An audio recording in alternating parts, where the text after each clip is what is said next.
Buenos días, este es el tema de absorción como parte de la actividad 2 de la unidad 3 de la asignatura de operaciones unitarias.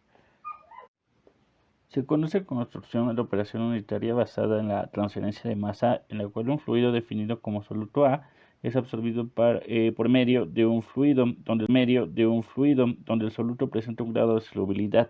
Usualmente también la absorción ocurre entre un gas o una mezcla de gases en forma de vapor, donde una parte es un gas inerte y el restante el soluto, interactuando este conjunto con un líquido casi inmiscible en la fase gaseosa. El proceso de absorción también puede ocurrir entre un líquido y un sólido, con la diferencia de presentarse usualmente en la superficie del sólido la actividad. Aquí podemos observar dos diagramas en el que podemos ver la interfase entre un gas líquido y también la interfase entre un líquido sólido para la operación de absorción, en el que podemos ver la interacción o el proceso, porque son las partículas definidas para la interacción entre el gas y el líquido o el líquido y el sólido. El proceso de absorción implica a nivel molecular una difusión en flujo turbulento del gas, usualmente hacia el soluto. Este proceso también se lleva a cabo estando los componentes en ambas fases en reposo. Dependiendo del tipo de transferencia que se requiera, se definirán las condiciones en que se encuentran también los componentes en sus fases, definiendo relaciones de equilibrio para su operación en los equipos empleados para ello. Es importante mencionar también que usualmente en la operación uno o más de los componentes de la mezcla de gases se disuelven o se absorben en el líquido y por lo que se puede eliminar la mezcla. En algunos sistemas este constituyente gaseoso forma una solución física con el líquido o el solvente y en otros casos reacciona químicamente con el líquido, aunque usualmente no hay una alteración química de los componentes involucrados. Las partes principales del equipo de absorción, podemos decir de forma general, deben de constar con elementos esenciales para su operación adecuada, es decir, deben de tener los elementos necesarios para poder realizar la separación, en este caso, entre el líquido y el gas. Dichos elementos se indican a continuación. Contamos inicialmente con un alimentador de líquido, así también con un alimentador de vapor o gas.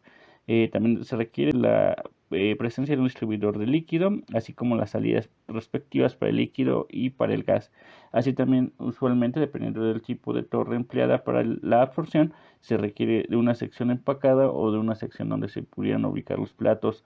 Dichos elementos varían de acuerdo al tipo de torre, también en su geometría y organización, así como en el aumento de su complejidad como sistemas de operación unitaria. Los equipos de absorción también se clasifican de acuerdo a su composición, forma de operación y alcance, pero de forma general se clasifican por su mecanismo quedando de la siguiente forma. Las torres de absorción del tipo empacadas y las torres de absorción tipo de platos. En el caso de las torres empacadas, los procesos se realizan a través de eh, elementos llamados empaques donde puede ocurrir el proceso de separación o interacción entre líquido y gas o líquido y sólido.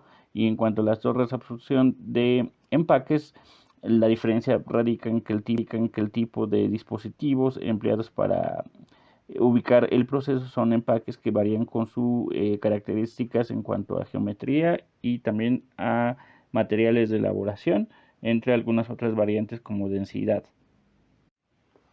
A continuación se irán listando algunos tipos de equipos de absorción disponibles en campos distintos y que cuentan con características que les hacen ser eficientes de acuerdo a los requerimientos operativos que se tengan. Primeramente tenemos los equipos de absorción basados en la torre de platos. Este tipo de torres consiste en una columna cilíndrica con una entrada de gas, otra de líquido, así como sus respectivas salidas, además de una serie de platos que pueden variar en número de acuerdo a las dimensiones de la torre. Dichos platos se pueden clasificar de forma general en tres tipos: platos perforados, de válvulas y capuchones. La operación se lleva a cabo a través de los platos considerados, con la interacción entre el gas y el líquido de la operación. Usualmente el líquido fluye en sentido ascendente, pues se encuentra en la parte inferior de la torre, como la parte de vapor o gas se encuentra en la parte superior, en donde usualmente llega a haber la interacción entre estos dos elementos. Son equipos que pueden alcanzar grandes dimensiones de acuerdo a las operaciones que se requieran. También se cuenta con otro tipo de torres, que son las torres empacadas. Estas consisten de igual forma en una columna cilíndrica con una entrada de gas, otra de líquido, así como sus salidas respectivas y una sección empacada. El soporte del empaque que se emplea consiste en un tamiz corrugado para aumentar la fuerza de operación.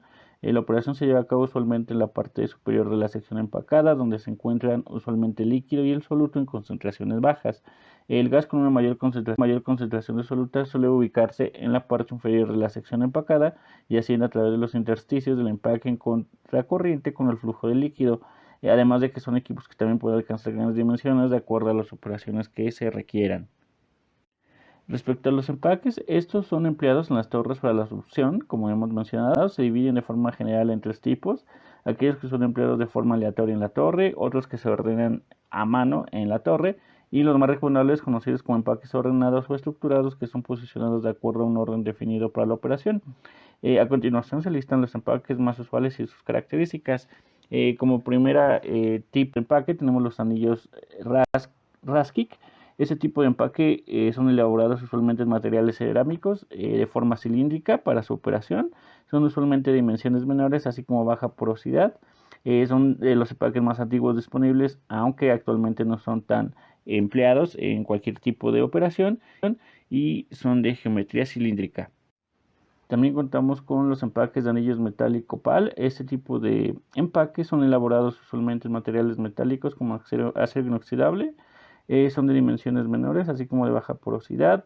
Por tanto, también presentan baja densidad global por el material de elaboración y son cilíndrica. También contamos con los anillos plásticos PAL. Este tipo de anillos son elaborados usualmente en materiales plásticos con resistencia a deformación.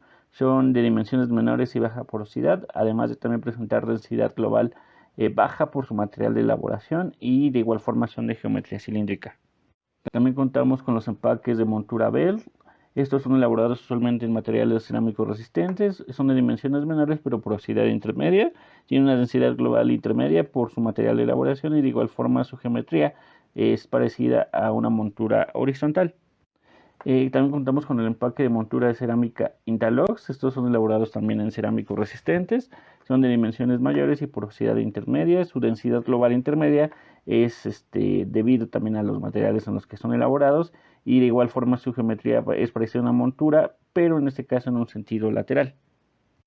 También contamos con el empaque de montura plástica Super Interlux. Estos son elaborados en materiales plásticos resistentes, son de dimensiones mayores y porosidad intermedia, son de densidad global baja por su material de fabricación, y su geometría es parecida a una montura horizontal duplicada en forma de espejo.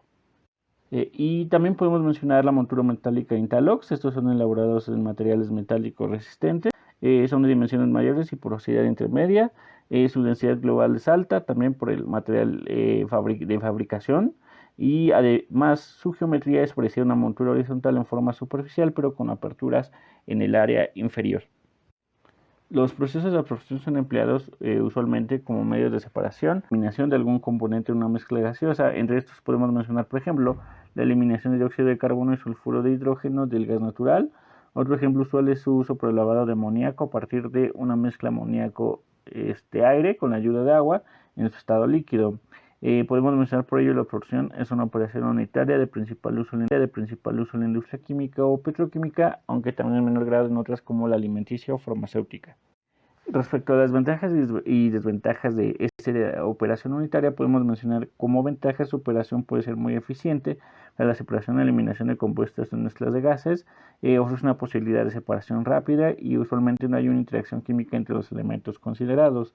Respecto a las desventajas, podemos mencionar que pueden presentarse algunos casos con interacción química. En esta situación la operación se puede hacer más compleja.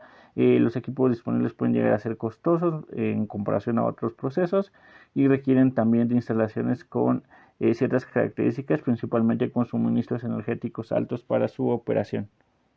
Podemos mencionar que la absorción, como todo proceso unitario, cuenta con características que le brindan tanto ventajas como desventajas por su uso, pero es un proceso imprescindible que en conjunto con otras operaciones brinde la posibilidad de resolución de tratamiento a algún compuesto material. Por ello le importa conocerlo a detalle para su correcto uso.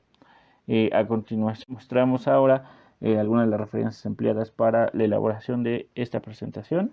Les agradezco mucho por la atención y espero la información haya sido de su uso.